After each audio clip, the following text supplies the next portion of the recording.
celebration, and the very rare licensed libation.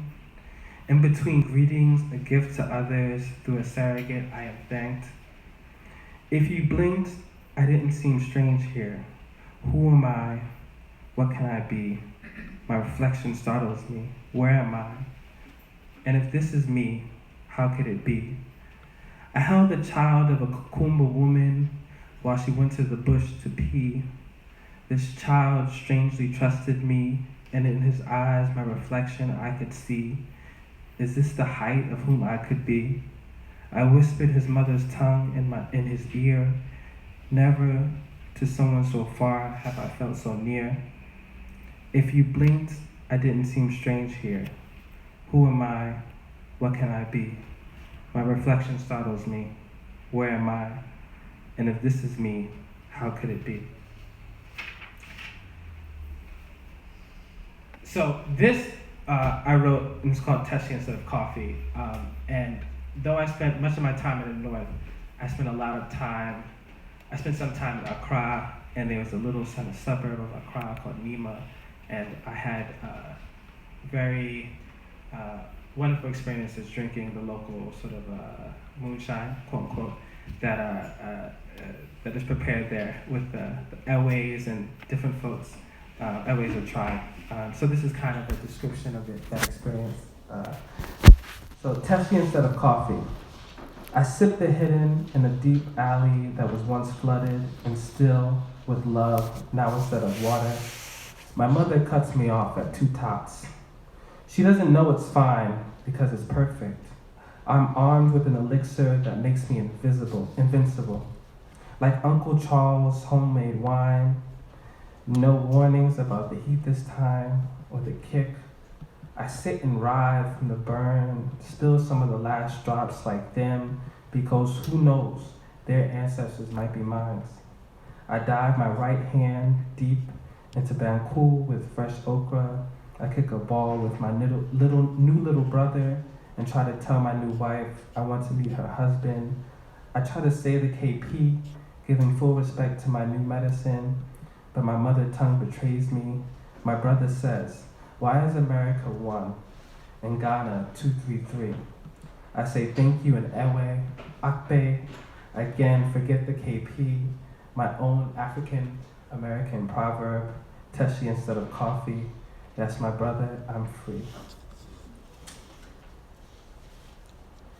I cannot say I was successful or not. I cannot say whether I was successful or not at finding presence in Ghana. But if I have anything to claim as far as value or a greater sense of self, I would have to attribute much of that to the privilege I wielded as an American citizen and as a man.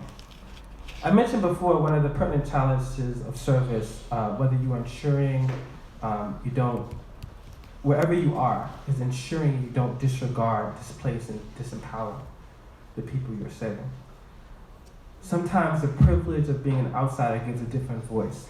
A husband of a woman accused of witchcraft once told me that he moved from his position of refusing to relocate from his community that his wife was banished from, and the chief wouldn't allow to return because I asked him to think about the impact on his daughter's education if she was his only caretaker and his wife remained in a witch camp. At worst, you are not told of your transgressions out of politeness, leaving your partners having to clean up the mess you made, and your cause further away from being realized, with your only impact being more harm. Lastly, I would be remiss not to mention the coming to terms with probably my greatest privilege, which is being able to return to a place that did not rely on nature's generosity, and my livelihood not depending on the Earth's changing climate, a reality my comfortable life contributes to every day. Though my locks were generally looked down upon and associated me with Rastas who had a reputation for doing immoral things like smoking weed and energetically selling art, being a man and being straight afforded me much in the way of being able to bring my full self while in Ghana. But had I been a woman or had been queer, that would have been a different story. It could have been an issue of safety, bringing my full self. especially if the value of that culture discourages it. I have to admit, doing women's rights work, I had to face the fact that I was also intoxicated by the privilege being a man brought. The deference, the care which you're expected to be given, the power you're expected to wield. Upon returning to Philadelphia, I had attended one of my friends' truly Pan-African barbecues.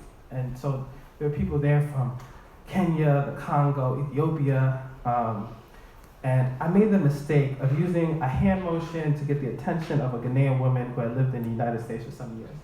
And the look that she gave me was enough to teach me that I should never do that again. And it's one of those things, and she was sort of forgiving because she saw from my face that I was hesitant, but it was like playful, but she was like, no. And I was like, you're right. So with that said, being certain places and with certain people allow us to have different conversations and allow us to discover different aspects of ourselves. For instance, our teammate wrote a beautiful piece about her diagnosis of being on the spectrum of autism. It's called Avocados and Autism. It's on Applied Sentience. You should check it out. She was raised in a fundamentalist Baptist household.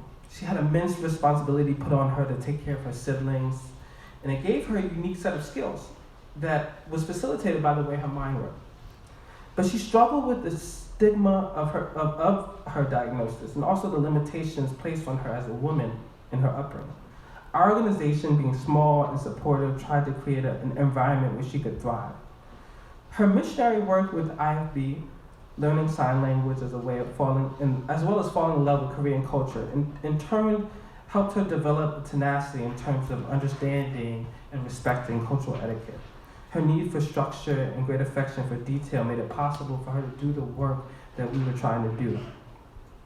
So what HSC had afforded her, most importantly, was freedom. Freedom from stigma, freedom from ritualist pressure, and she was allowed maybe for the first time to do in her life, to do what she wanted to do the way she wanted.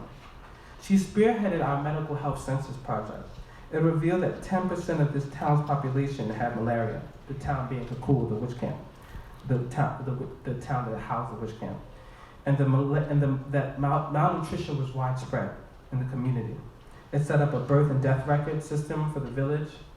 And now she seeks to go into public health, transcending the notions that her diagnosis would leave her unfit to do this work. She, in a word, flourished.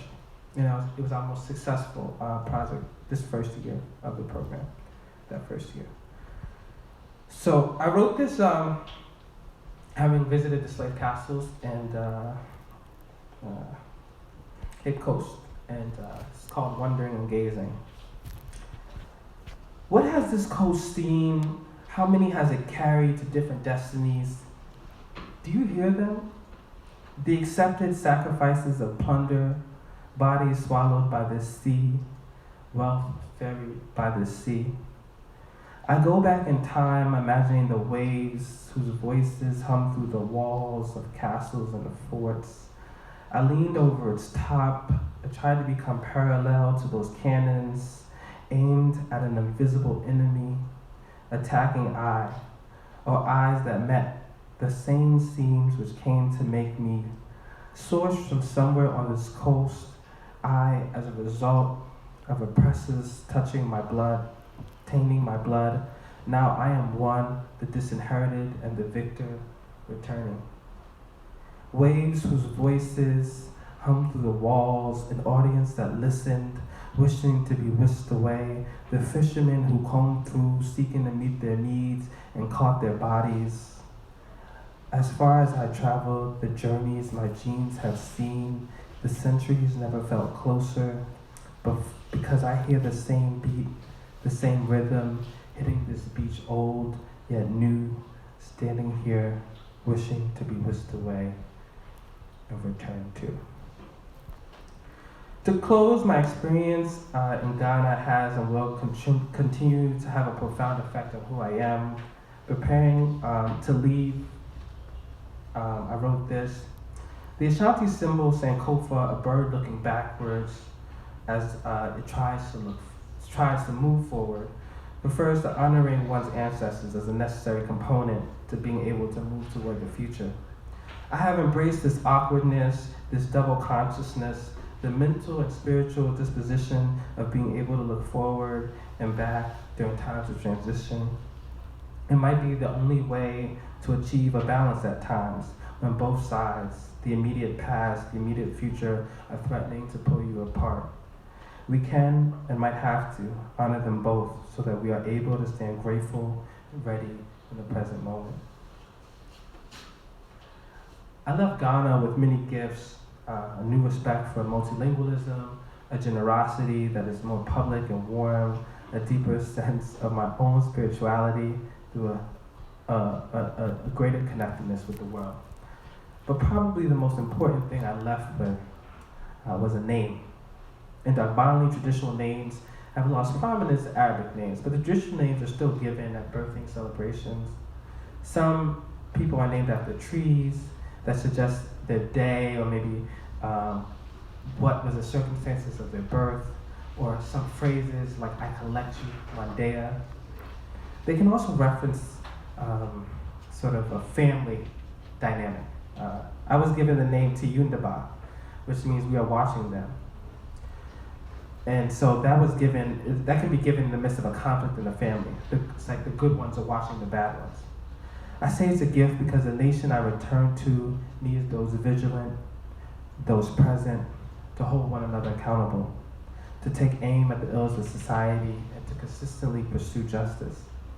Those othered and deemed unworthy of this nation's care need to be seen.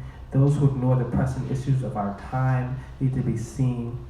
May vigilance give way to presence, and presence to the collective energy and trust needed to protect our world and all of its children.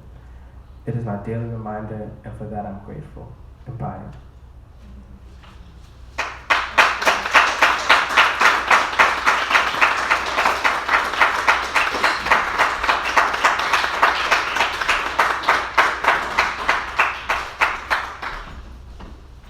Thank you so much, Christian, for opening yourself up to us and sharing all that you learned and your poetry, which is so amazing. Wow. Thank you so much. Are we still filming? Great. We could take a little bit of time for responses if anyone wants to share a response. If you're willing to be filmed, we'll start with you. If you're not willing to be filmed, then we'll turn off and do the rest. Would anyone like to share a response and not mind if they're on our YouTube video? Okay, I think we'll turn it off then.